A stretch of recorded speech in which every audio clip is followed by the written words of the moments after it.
Hello everyone. In this video, we'll solve very simple three equations related to indices. Let's start with A, 2 power 3 into 2 power 3. So here in this equation, the base 2 are same, right? So it's 2. When you say here into, then what will it plus, right?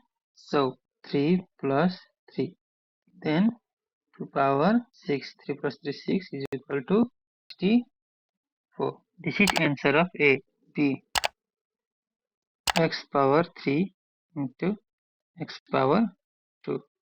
So it's the base is same. So you can write x 3 plus 2 x power 5. Since x is not in numerical, so this is the answer. Now about C, p power 4 into p power 3 into p power minus 5.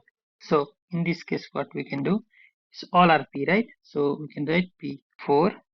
In between these two p, we have multiplication. So here we write plus 3 and also minus 5. So it's p7 minus 5 p power 2.